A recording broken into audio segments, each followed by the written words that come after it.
زدن بدرونیش در جنت بکشه برونیش بعد تأثیرات چه بپرسه که چی میگه همین یا چم زدن یا دول یا سکوند هم میشود همین مقدار میدرورن میکشن میبرورنش بعد سوالش میکنن ملائکه در حیاتت یکم روزی غم اندوه دیدگی هستی میگه قسم به الله نی همه همه را فراموش کرده است در یه لحظه سبحان الله میگه مینا جنت میوه داره جنت خرما داره جنت انار داره با چی خاطر میگه خدای تعالی گپوره برای اون که ما انار خوردگیم انگور خوردگیم میوه خوردگیم قیاس شو میکنه به همین که ما بفهمیم که چیزای با لذت با مزه نباشه میوه جنت با این میوه دنیا حساب قیاس کرده میشه از برای خدا میوه جنت بخری مقصد که بوی مشک عرق بدنت با بوی مشک همی تبا برویا میوه جنت دونه نداشته باشه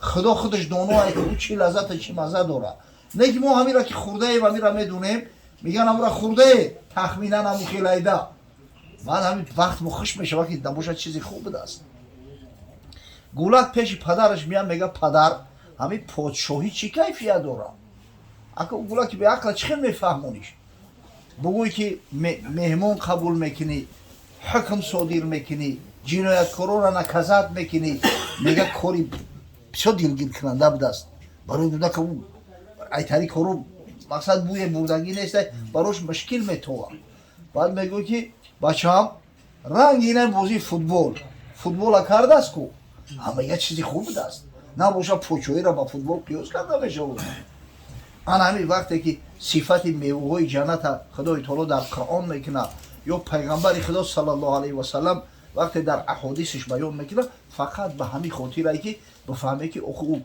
نعمت داره میوه داره لذات داره اما او لذات به لذات دنیا قیاس کرده نمیشه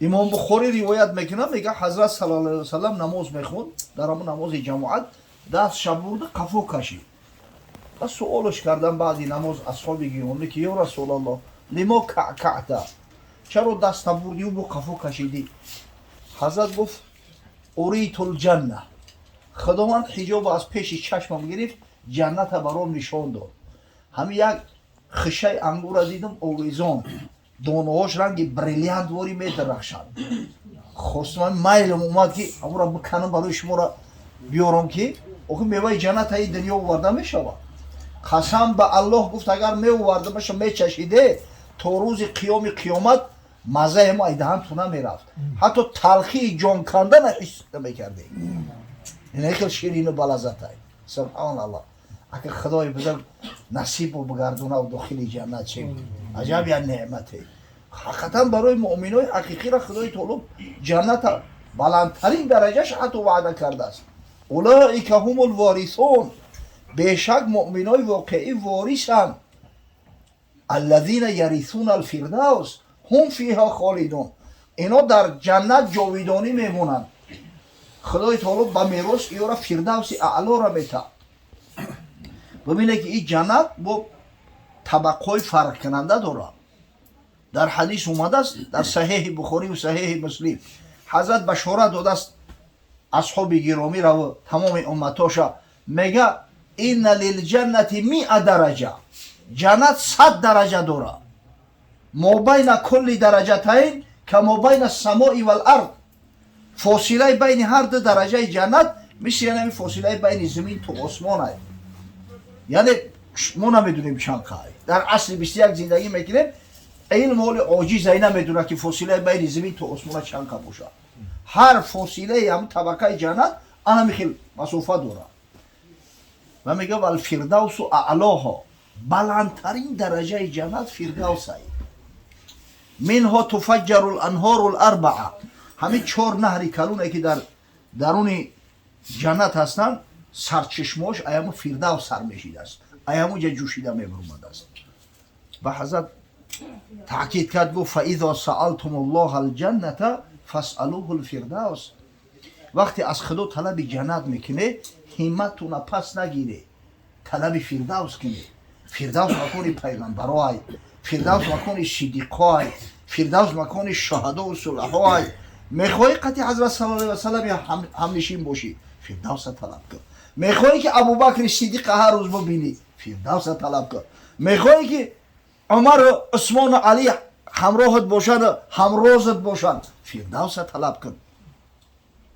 اما او فردوس در اومدن کاری آسان است. برای جنت در اومدن پروپوس در کارای پروپوس هیچ کار در جنت راه نمیتن. خداوند متعال جنت برای کافرها برای مشرکا برای منافقا حرام گردوندگی. کسی که اگر ایمان نداشته باشه هیچی فایدهش نمیکنه. آخه هر کسی متابعت خدا و پیغمبر نداشته باشه دیگه هیچی فایدهش نمیکنه. برای اون که داخل انم جنت نازنین بشه ما و شما باید پروپوس بگیریم. پروپوس که چی نام میگیری؟ توسط اطاعت خدا و پیغمبر متابعت حضرت صلی الله علیه و سلم. حضرت خداوندی میگه یا ایها الذین آمنوا اطیعوا الله و اطیعوا الرسول. ای کسایی که دعوای مسلمانی و ایمانداری میکنه اطاعت کنه الله و اطاعت کنه رسول خدا محمد مصطفی صلی الله علیه و سلم. به اطاعت خدا و پیغمبر به هیچ جا نمیرسی. ولی بعضا میشنویم میگن که هیچ کار کافر گفته نمیشود فلان اسمدان. حتی بعضی همین طبقات اینتلیجنسی هسته اخلاقی میکنن میگن اوخه همورم بنده خدا انکو همورم خدا میگن کو همورم کتاب دونن کو مثلا اهل کتاب چی با او داخل جنت نمیرفتیم. ولی خدا میگن ولی کتاب دونن اما وقتی که قرآن نازل شد او کتابو منسوخ شد. ایمان آوردن اونا به قرآن فرض شده. یک فرضی هست وقتی محمد صلی الله علیه و سلم با پیامبری مبعوث شد برای همه اطاعت و متابعت پیامبر صلی الله علیه و سلم واجب گشته. در صحیح بخاری اومده است حضرت صلی الله علیه و سلم قسم یاد کرد. ببینید پیغمبری که احتیاج به قسم نداره. آخی همون مشرکای مکه محمد الامینش میگفتن در حیاتش بار دروغ نگفته است حضرت. ولی در روایات اومده است بار میگه بالای کی صفا برمد حضرت. او زمانو دا او 1400 سال پیش کی صفا خیلی بلندتر بود است.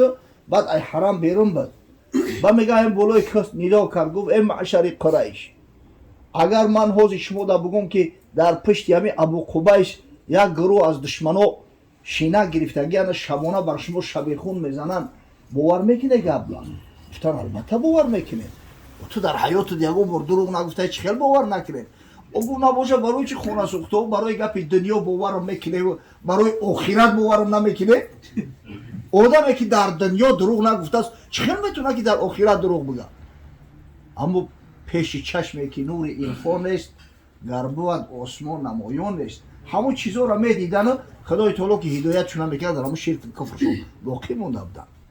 همه حضرت ببینید گپش تصدیق میکرد مشرک و منافق کافر و مسلمان همه باور میکرد. در میان مسلمان قسم یاد کرد گفت والذی نفس محمد بیده قسم به الله که جان محمد در قبضه قدرت اوست لا يسمع بی احد من هذه الامه یهودی ولا نصرانی ثم يموت ولم يؤمن بالذي ارسلت به الا كان من اصحاب النار. قسم به الله گفت هر کسی نباشه خوب از همین امت های خوب یهودی های خوب نصرانی های وقتی که نام مرا میشنوه پیش از او که به من ایمان بیاره از دنیا میگذره یا از اصحاب دوزخ های هیچ دیگه جوری ایرا نمیخره. اخه ما او را کافر شونه کردیم خودشونه کافر کرده استیم. شخصی که همین یک پیغمبر خدا را رد کرد کافره. بگذار پالا نباشه بگذار روزه بگیره بگذار که لا اله الا الله و محمد رسول الله بگه. همین یک پیغمبر خدا را اگر هر مؤمنه که همین نعوذ بالله انکار کرد او کافر میشه از دایره الاسلام خارج میشه. وقتی که پیغمبر نازنین ما را قبول نکنن چه خیلی نجات میوان. یهودی ها وقتی که عیسی علیه السلام را قبول نمیکنن نعوذ بالله حرامزادش میگن تو به این روزا چه خیلی نجات میوان و داخل جنت میرون. هر مسلمانی که یک کتاب فرستاده الله اگر انکار کرد او مسلمان است و کافر میشود. اگر چندی همون کتابا تحریف شدگیان اسکاجات شدگیان مردم تغییرات در او در آوردن نه که هر کسی بگه که نعوذ بالله تورات از جانب الله نازل نشده است یا که کتاب انجیل از جانب پروردگار نازل نشده است به عیسی علیه السلام، او از ایمان خارج میشود. چه برسه به کسایی که قرآن نعوذ بالله این کار میکنن. آخران کتاب پروردگار کلام الله به همین خاطر اینجا عیب ایمان نیست اوخی، اما این کار کرده خودشون در جان خودشون جور میکنن. پس هر کسی که متابعت خدا و پیغمبر هم میکنه، خداوند برای او را پروپوسکی جنت میده. حضرت باره میگه بشارت داد، گفت کل امتی یدخلون الجنت، همه امتی و گفت داخل جنت میروند. همین قدر خرسند شیدن، ای خرسند نمیشه یا پتیوفکای بی پلت بتن شدی را قد میپری که اوگه دارم کورو ممکن 10 هفته بستی بود میزنم پیش میکنم مگرم بیوی رس خودی راهش ایسو بخطای. جنتی که جوانیش پیری نداره، جنتی که حیاتش مرگ نداره، جنتی که سلامتیش بیماری نداره، جنتی که غناش فقر نداره، اوگه کی را نمیخواه. همین خرسند شیدن. حضرت استثناء کرد، گفت الا من ابا، مگر شخصایی که خودشون بخواهم بدرویند ایمان میکنن از داخل شدن جنت. با تعجب گفتن که و من یعبا یا رسول الله، ای حبیبی خدا، کی است تو دیوانه ای که نمیخواست از جنت بدرویم؟ همین که سرزدگی هست که جنت اومدن نخواهد. حضرت گفت من اطاعنی دخل الجنه و من عصانی فقط ابا، کسی اطاعت ما را بکنه به شک داخل جنت میشه. اما اگر کسی عصیان کرد با دست خودش در جنت برای خودش گویا محکم میکنه. سعی کنیم که متابعت حضرت صلی الله علیه و سلم داشته باشیم.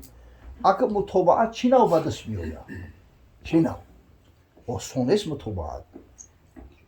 در ساعت 5 سحر بخیزی و تورات کنی و میده طرفی مسجد برای درم هوای سرد. آسان است. در روزهای دوشنبه پنجشنبه همه تشکیلی بسیار در همه جا 3-4 جا معرکه، تو به خاطر الله روزه بگیری آسان است؟ آسان نیست به خدا قسم. اگر ما شما الحمدلله اهل نماز هستیم، در نظر ما همین نماز خوندن آسان که یوخی رنگی دکرده. آدمی بی نماز یک بپرسه قسم به الله به درجه براش مشکلی که که کلنگ بکن میکنه و دیگه در که نماز خوندن نمیتونه. خداوند خودش را تصدیق کرده است در قرآنش. حضرت خداوندی میگه واستعینوا بالصبر والصلاة و انها لکبیرة الا علی الخاشعین. از خدا کمک طلب کنه توسط روزه و توسط نماز. و همین نماز خداوند میگه بیشک شبه بسیار وزین است، بسیار بزرگ است، یک باری گران میتوه، مگر برای کسایی که خاشع هستند، از خدا میترسند، از خدا امید رحمت دارن. برای یورد نماز راحتی جان روشنایی ده چشمه. نه که برای شخصایی که منافق طبیعت هستند نماز به حد وزبین است. متابعت آسون نیست. کی متابعت حاصل می شود؟ وقتی محبت باشد. همین محبت کشید متابعت 100% میکنه. مردک زنش دوست میداره، ای کار کورای همه قرض داره، با خونه بود پول قرض میکنه و میره گوشت رو چالش میکنه. او برای دوستش میداره روخی.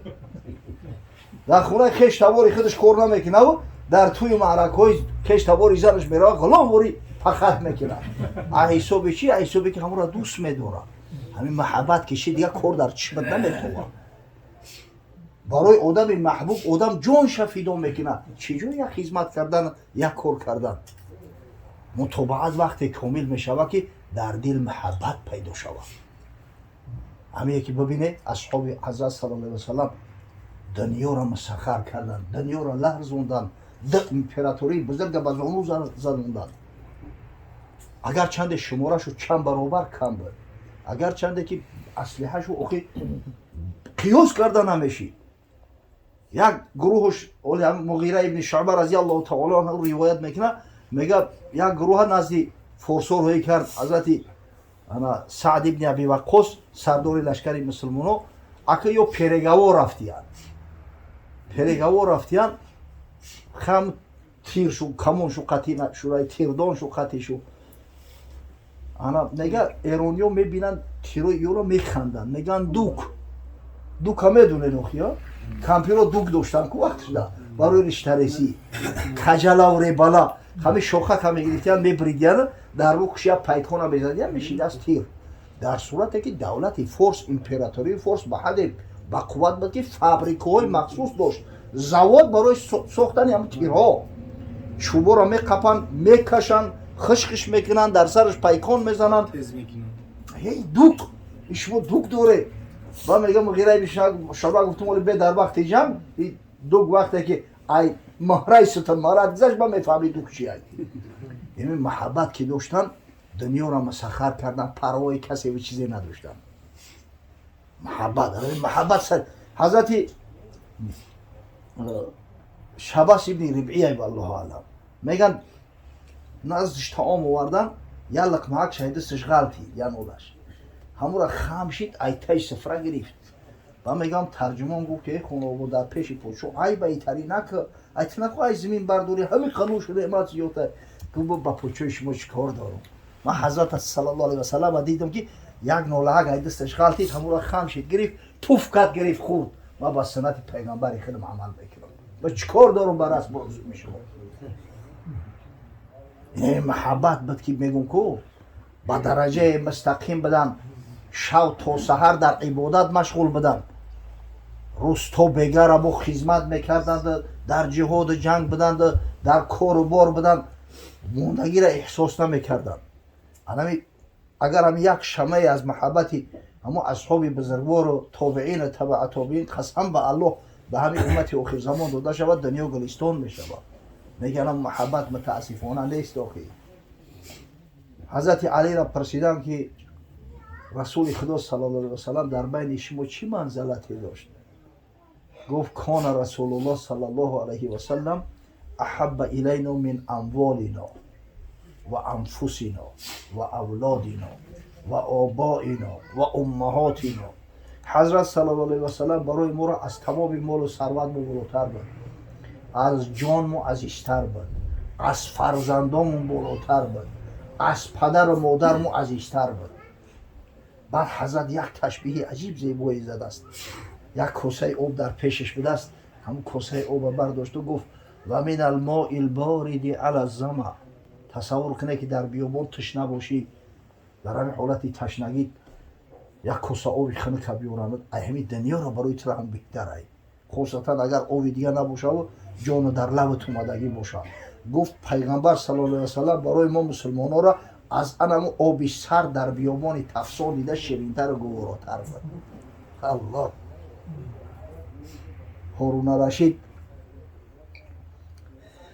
هارون رشید هم میدونه نخی خلیفه پنجم عباسی این خلیفه بسیار خلیفه کلام بود مقصد بسیار دولتی بزرگ داشت بسیار معروف و مشهور همین خیلی دولتش کلام بود که میگه ابر در آسمان میدیده است میگه از ای ابر بسیار کتگی نکن بارون تا در ملک من میبارونه ای ملک من خروج نمیشه سبحان الله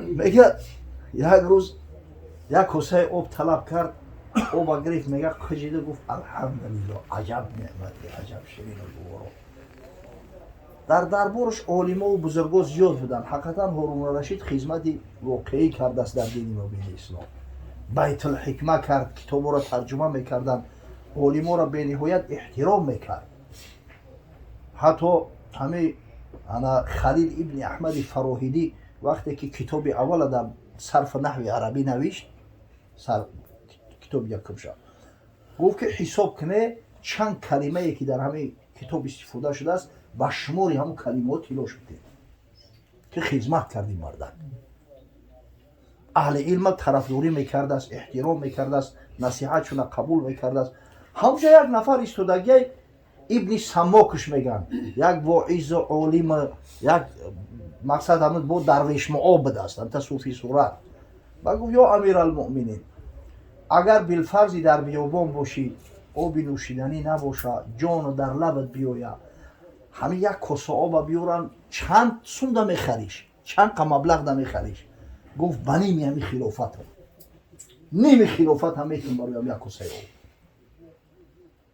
اگه این خلافت یک خلافتی هست که یک طرفش در افریقای مرکزی تا اینمی تانزانیا را اون طرف کوههای آلپ سرحدی بین اسپانیا و فرانسیا همین اسپانیا پر در زیر تصرف مسلمان‌ها بود.